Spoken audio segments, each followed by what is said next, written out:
महाराष्ट्र से बिलोंग करता हूं और इस आंदोलन की एक 92 से लेकर तो अभी तक मैं हिस्सा रहा हूं बोधगया में। मैंने आंदोलन को बहुत करीब से देखा है। मैंने 13 दिन जेल में भी रहा हूं और जितने लोग चिल्लाते हैं बताते हैं आप समाज के साथ झूठ मत बोलो, आप सच्चाई सामने रखने की कोशिश करो। ये आंदोलन क्यों फेल हुआ है अभी तक, उसका विजन क्या है? एक अनागारी धम्मपाल थे, वो भी बाहर से थे। फिर भत्ते ससाई जापान से आए, वो भी बाहर के थे। मुझे समझ में नहीं आ रहा कि आज तक इंडिया का ऐसा कोई भी नेतृत्व करता सामने क्यों नहीं आया जो ओरिजिनल संविधानिक बुद्धिस्ट भिक्षु हो। अभी पाचा साहब ने बोला कि एक केस, आपको पता है 93 में ही ये पिटीशन डाला गया था पाचा साहब ससाई के द्वारा और 6 महीने के बाद विड्रॉ किया गया। उस वक्त अयोध्या का मामला था तो अयोध्या के लोगों ने पिटीशन डाला था। रिजल्ट क्या है आपको भी मालूम है, मुझे भी मालूम है। दिल्ली में बहुत सारे एडवोकेट हैं, स्वयं राजेंद्र पाल गौतम जी भी एडवोकेट है और दिल्ली में आंबेडकर राइट्स एडवोकेट इतने हैं कि हमारी इकट्ठा होने की कोई जरूरत नहीं है। जिस दिन डॉक्टर बाबा साहब आंबेडकर के संविधान को आपने सही दायरे से पढ़ा तो ये महाबोधि एक्ट है ना, वो बाबा साहब के कानून के सामने कुछ भी नहीं है। लेकिन हम लोग सभा में तालियां बजाएंगे, कुछ नहीं करना चाहेंगे। मैं इसलिए आया हूं राजेंद्र पाल गौतम जी, कल की मीटिंग परसों की मीटिंग होने वाली है। ये आंदोलन मैंने देखा, मैं शुरू से आकाश लामा के और प्रज्ञाशील के भत्ते जी के विरोध में था। क्यों? ये आंदोलन भिक्षु संघ का नेतृत्व होना चाहिए जिसमें करुणाशील भत्ते जी आए, उन्होंने मैनेजमेंट को संभाला। भत्ते विनयाचारा आंदोलन में बैठा, आंदोलन में लोक संख्या कम थी, केवल आंदोलन में जाते थे, फोटो खींचते थे और यात्रा के लिए आते थे। बिहार सरकार ने आंदोलन की गोपनीय विभाग खबर ली, यह आंदोलन चंदे और धंधे के लिए हो रहा था, बीटीएमसी एक्ट के लिए हो रहा था। पहले शुरुआत में जब बैठे थे तो बीटीएमसी भ्रष्टाचार हो रहा है, इसको मुद्दा बनाया था। जब बीटीएमसी के लोगों ने ही आंदोलनकारी को व्यवस्था दी, पैसे की बड़ी रकम दी, तो ये भ्रष्टाचार खत्म हुआ और एक्ट के ऊपर आया। भत्ते विनयाचारा ने पूरे भारत में सभा लेकर लोगों को जागरूक किया और जब 12 लाख लोग 12 तारीख को आएंगे ऐसी जब घोषणा हुई, बिहार सरकार को डर लगा, बिहार सरकार में डर पैदा हुआ। अगर 12 लाख लोग आते बुद्ध गया के धरती पर तो क्या होगा बिहार का। इसलिए विनयचारा बुद्ध जयंती के पहले 2-4 दिन पहले आया और उन्होंने जो बाहर से लोग आने वाले उसको किस तरह से बैठेंगे, इसलिए 10 से 20 हजार लोगों की बैठने की व्यवस्था की। सामान बुलाया, ट्रेन लग रहा था। इधर आंदोलनकारी आकाश लामा को और प्रज्ञाशील को और भारतीय बौद्ध महासभा के उनके टट्टू, समता सैनिक दल टट्टू ने इस आंदोलन को जानबूझकर सुचारू विचार से चर्चा करके 10 तारीख को घोषणा की। मैं इधर करुणाशील भत्ते है, मैं गलत तो नहीं बोल रहा हूं ना, सही बोल रहा हूं ना, मैं झूठ बोलता नहीं सच बोलता हूं। और 10 तारीख को घोषणा की पुलिस स्टेशन के सामने कि हम आंदोलन स्थगित करेंगे। तब विनयचारा को दर्द हुआ, करुणाशील भत्ते जी को दर्द हुआ। फोन पर चर्चा हुई कि हर्षबोधी भत्ते जी आंदोलन बढ़ाए कि नहीं बढ़ाया जाए। हमने कहा कि आंदोलन के हम विरोध में नहीं है, आज भी नहीं है, कल भी नहीं रहेंगे, लेकिन आंदोलन का नेतृत्व करने वाला आदमी वो स्वार्थी होना नहीं चाहिए, समाज को धोखा देने वाला नहीं होना चाहिए, बाबा साहब के मिशन को पूरा करने वाला होना चाहिए, अपने आप को दांव पर लगाने वाला होना चाहिए। अपनी प्रतिष्ठा के लिए, अपने नाम के लिए, अपने सम्मान के लिए कोई भी आंदोलनकारी ऐसा नेतृत्व ना करे। जब घोषणा होने के बाद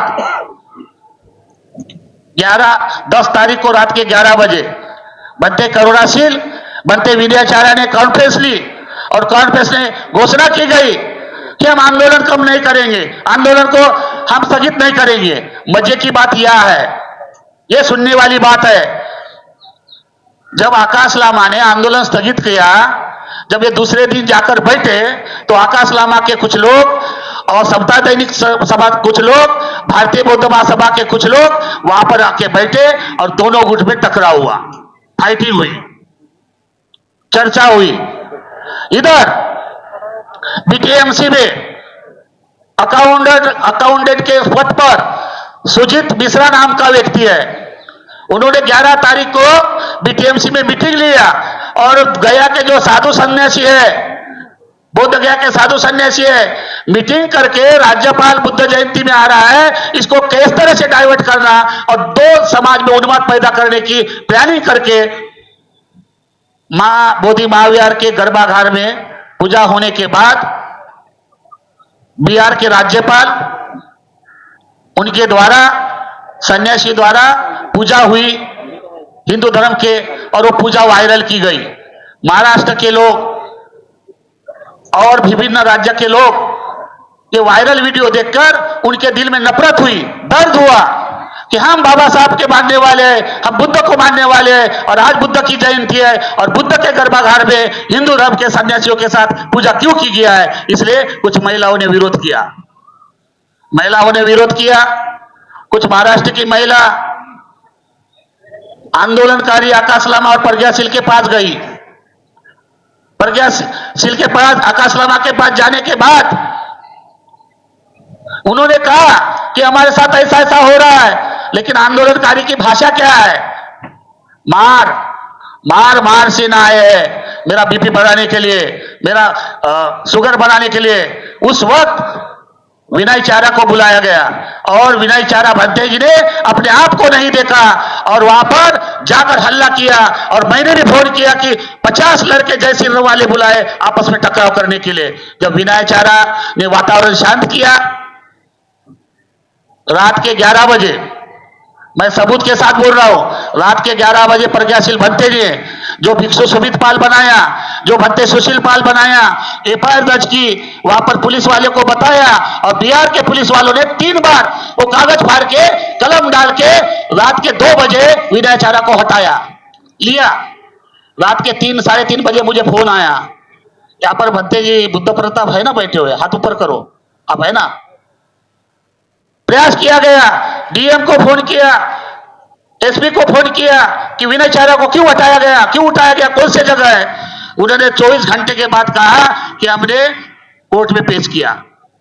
सवाल ये नहीं है, आज की मीटिंग महत्वपूर्ण है, लेकिन मैं ये चाहता हूं कि मीटिंग के बाद अगर आप लोगों के अंदर थोड़ा सा भी स्वाभिमान है, थोड़ा सा भी बाबा साहब का खून है, तो पहले हम आंदोलनकारी विनय चारा को छोड़ने के लिए गया जेल के सामने 1000 लोग अपने आप को वहां धरने पर बैठेंगे।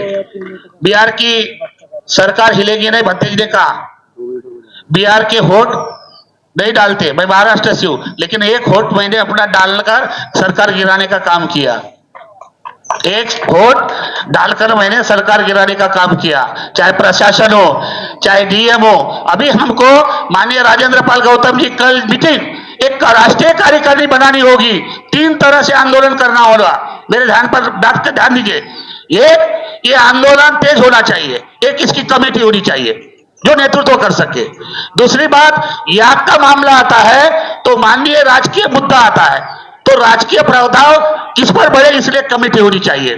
तीसरी बात, हम संविधान को मानने वाले हैं, संविधान के दायरे में लड़ने वाले हैं, तो संविधान के माध्यम से पूरे भारत से पाचा साहब अगर 100 याचिका जाती है तो सुप्रीम कोर्ट तो बेंच बनाने के लिए तैयार होगा।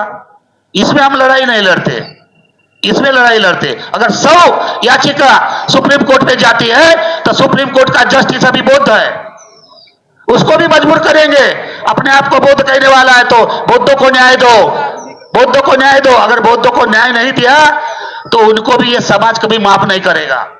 अभी तो सुप्रीम कोर्ट का जस्टिस माननीय भूषण गवई साहब है, हमारे लोग बीजेपी को गालियां देते, हमारे लोग इसके देते। मैं चाहता हूं राजेंद्र पाल गौतम जी को धन्यवाद देता हूं कि अभी कांग्रेस के कुछ अच्छे पदाधिकारी हुए हैं, है ना? नहीं क्या? आप भी राहुल गांधी के माध्यम से थोड़ा कुछ करो। हम तो जैसे विनय चारा छूटेगा तो उनकी जो है ना जनसभा हम नागपुर में लेने वाले हैं। और जिन जिन लोगों ने पार्लियामेंट में आवाज उठाई, चाहे चंद्रशेखर हो, चाहे खड़गे साहब हो, चाहे कोई भी हो, उस आदमी को हम बुलाएंगे। मां बोधी महाविहार मुक्ति करने के लिए हमको नए तरह से एक समिति बनाकर पारदर्शी होनी चाहिए, ट्रांसपेरेंस होना चाहिए। केवल हम लोग चिल्लाएंगे, हल्ला होगा, कुछ नहीं होगा। मैं अकेला बोध गया में रहता हूं, महाराष्ट्र से बिलोंग करता हूं।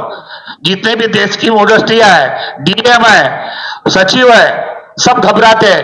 राजेंद्र पाल गौतम जी हम एक कमेटी बनाकर, पहले जो 20 साल से नीतीश सरकार ने कमेटी में जो रखे हैं, उस मेंबर को और उस पुजारी को हटाने का प्रावधान अगर पारित करेंगे तो ऑटोमेटिक बीटीएमसी में चेंज हो जाएगा। बीटीएमसी में नए लोग जाएंगे, नई मेंबर जाएंगे और नीतीश सरकार को हिलाने के लिए कोई टाइम नहीं लगेगा। हमको कोई राजनीतिक मुद्दा नहीं बनाना है। हमको बुद्ध गया के धरती पर, बुद्ध गया के लोग, बुद्ध गया के संगठन को, अंबेडकर राइट संगठन को विश्वास में लेना चाहिए। 255 मोनास्ट्रिया है, लेकिन ये आंदोलनकारियों ने कभी विश्वास में नहीं ले गया, इसलिए ये आंदोलन कमजोर हुआ है। अब ये आंदोलन चंदा और धंधे के लिए बना हुआ है। मैं जवाबदार व्यक्ति होने के नाते, ये तरुण पीढ़ी है, ये सुमित रत्न भत्ते जी है, तरुण पीढ़ी है। आप लोग भिक्खु संघ के नेतृत्व में और उपासक का भी सहयोग होना चाहिए, पढ़े लिखे लोगों का संगठन होना चाहिए, एक राष्ट्रव्यापी समिति बनाकर स्टेट वाइज नियुक्ति होना चाहिए। मध्य प्रदेश का अध्यक्ष कौन होगा, महाराष्ट्र का अध्यक्ष कौन होगा, छत्तीसगढ़ का, स्टेट वाइज अच्छा काम करने वाले व्यक्ति को नियुक्त करना चाहिए, उसको जवाबदारी देना चाहिए और बहुत जल्दी रणनीति बनाकर मोर्चा केंद्र सरकार पर, बिहार सरकार पर मोर्चा बोलना चाहिए। मैं पुनः एक बार आह्वान करता हूं कि कल या परसों हमारा उद्देश्य एक ही होना चाहिए। बाद में मीटिंग बनाओ, सब कुछ करो। विनय चारा भत्ते कैसे जेल से लिया होते हैं, इसके लिए हम लोगों को जेल भरो आंदोलन करना पड़ेगा तो करेगा।